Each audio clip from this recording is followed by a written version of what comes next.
we couldn't get it around his neck, so she wrapped it around his wrist, his right wrist. And I felt so good. I said, he will always have this next to him, and yours is next to your heart. And she's still wearing the other half today. And she said, I will never, ever, Auntie LaToya, let this go. I will wear it every day of my life, every day. I was honored to be asked to sit near the family at the public memorial. Paris was crying, your shoulder. Did she just take it harder than the boys? Paris, I don't think the world knows, has such a love for her father. And Paris wanted to speak. Yes, she did. At that memorial. Yes, she absolutely did. She wanted so badly to say something to her father. You said you would be the light in the autumn. I think it was Stevie Wonder that was on. And she said, Auntie LaToya, can I go on now and say something to Daddy? And I started thinking, I said, you know what, Paris? At the end, we're all going to say goodbye and go on stage and thank the audience and say goodbye. I said, I think that'll be a great opportunity for you to go then. And she said, okay, I'll do it then. Ever since I was born, Daddy has been the best father you could ever imagine. And it just touches her heart to know that he will no longer be with her.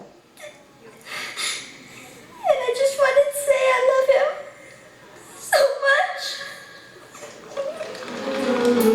When it is love, I'll be there. From their earliest years, Michael and LaToya shared a special bond within their strict Jehovah's Witness family, and they had fun together. When Michael moved to New York in 1977, LaToya went with him. It was the first time either of them had lived away from home. Michael produced and sang backup vocals for LaToya's first solo album. Michael Jackson. Yeah! Beat it, Michael Jackson. LaToya was there for many of his shining moments, including the 1984 Grammys. Through the late 80s, as Michael famously altered his appearance, LaToya seemed to be changing her own image right along with him. LaToya, you look so much like Michael. People tell you that? Yes, they do. As a matter of fact, my mother always says that, but she's been saying it even more since he's passed. And she goes, oh, your mannerisms are just like him. You guys always act like the whole bit, so. You're dressed like Michael today. Yes, yes, yes, yes. This is in honor of him, and I love him. And we always played with brooches and things. It's so funny, because growing up, I would say, Michael, put this here, this will look great. And I would take off my belt and take the buckle off and cut it and put it here and put it here. And then he just started wearing all the epaulets and everything. And It's all your fault. no, he wears it well. He wears it very well. But in her early 30s, LaToya veered away from Michael into treacherous waters. She married her manager, Jack Gordon, 20 years older, and a convicted felon, who she says took control of her life, moving her away from her brother's influence. He would lock me in the house no matter what. He would close the closet door and say, don't leave that closet. Do you know I would stay in the closet for 8 hours and not leave?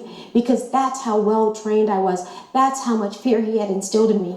LaToya says Gordon took everything, her passport, her bank account, and then he beat her regularly. And action! Smart!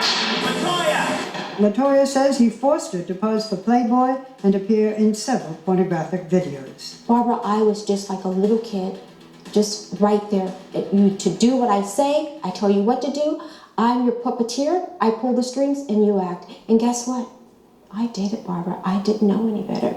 I was too afraid because he promised if I did anything out of the ordinary that he would kill me. And it took it a step further. He said, and if you don't believe me, I will do it to your brother as well. And I believed him. I had no reason not to. And these kids are going to be scarred for the rest of their life. During the time of your marriage, you accused Michael of being a pedophile. Yes. But I cannot, and I will not, be a silent collaborator of his crimes.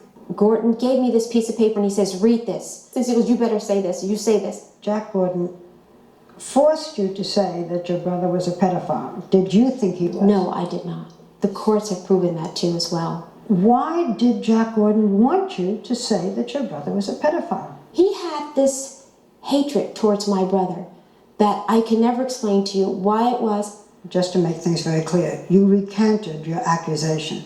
Are you sure today that your brother never had any undue relationship with a child. Barbara, Michael is not. He is not. He is not a pedophile. No, he's not. There is a book out that suggests that Michael was gay.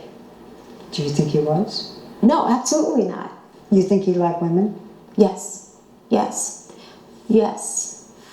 After 9 years, LaToya says she finally found the courage to leave Gordon and reunite with her brothers and sisters. You have said that what you went through with Jack Gordon made you understand some things that were happening to Michael. Explain. Barbara, what I went through with Jack Gordon, him controlling me, controlling my entire life, you must remember, everybody in that circle that I was with, the security that I had were the security that he hired. The girls that worked for me were the girls that he hired. He controlled everything I did, I said, everything. So, as a result, I knew that Michael was going through the same thing that I was going through. When we come back, LaToya's accusations of conspiracy and murder. I knew something terrible would happen at the end, not to mention the fact that Michael constantly told me, LaToya, they're going to murder me, they're going to kill me.